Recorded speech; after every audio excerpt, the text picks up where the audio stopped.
Assalamualaikum warahmatullahi wabarakatuh. Sini kami akan buat video tentang mengenai mekanisme penyusunan APBN dan pengaruh APBN terhadap perekonomian.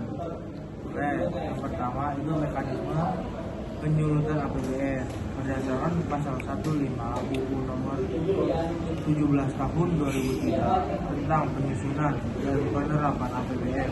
Dijelaskan bahwa proses penyusunan APBN sebagai berikut. Yang pertama, pemerintah pusat mengajukan rancangan undang-undang tentang APBN disertai nota keuangan dan dokumen-dokumen pendukungan kepada Dewan Perwakilan Rakyat pada bulan Agustus tahun sebelumnya. Yang kedua, pembahasan rancangan undang-undang tentang APBN dilakukan sesuai dengan undang-undang tentang APBN yang mengatur susunan dan kedudukan Dewan Perwakilan Rakyat. Yang ketiga, Dewan Perwakilan Rakyat dapat mengajukan usul yang mengakibatkan perubahan jumlah pemerintah dan pengeluaran dalam rancangan undang-undang tentang APBN.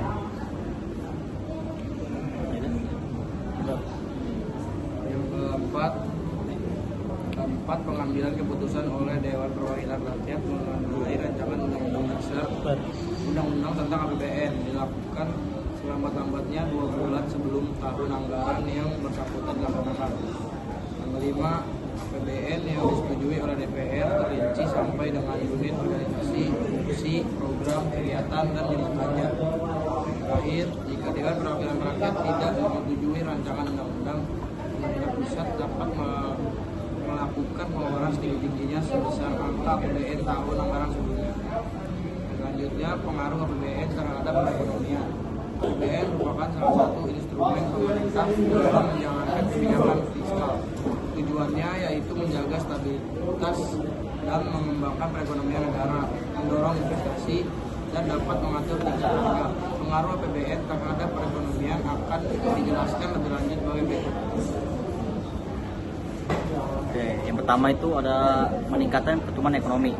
Salah satu tujuan APBN adalah untuk mengatur pendapatan dan pengeluaran negara seperti pembangunan dan mengalokasikan dana untuk sektor-sektor produktif sehingga dapat mendorong pertumbuhan ekonomi. Yang kedua, meningkatkan kesejahteraan masyarakat. Kesejahteraan dan taraf hidup masyarakat akan meningkat saat pemerintah banyak mengalokasikan dana untuk sektor kesehatan, pendidikan, dan kesejahteraan sosial. Contohnya yaitu membangun rumah sakit, sekolah, dan fasilitas pelayanan lain yang berkualitas untuk membangun kehidupan sumber daya. Yang C, mengurangi ketimpangan sosial. Pemerintah berupaya mengurangi kesenjangan sosial dengan melakukan berbagai upaya. Upaya yang dilakukan antara lain itu melayani masyarakat yang kurang mampu, penanggulan kemiskinan, membuat program-program sosial lainnya. Upaya tersebut diharapkan dapat memperkuat ketahanan sosial ekonomi dan dapat membantu mengurangi ketimpangan sosial di Indonesia. Yang terakhir itu meningkatkan investasi dan perdagangan. APBN juga dapat membantu meningkatkan investasi dan perdagangan di Indonesia. Nah, pemerintah ini mengalokasikan dana untuk sektor-sektor yang menunjang perekonomian seperti infrastruktur dan industri. Hal tersebut akan membantu meningkat daya saing ekonomi dan menarik minat investor untuk menanamkan modalnya di Indonesia.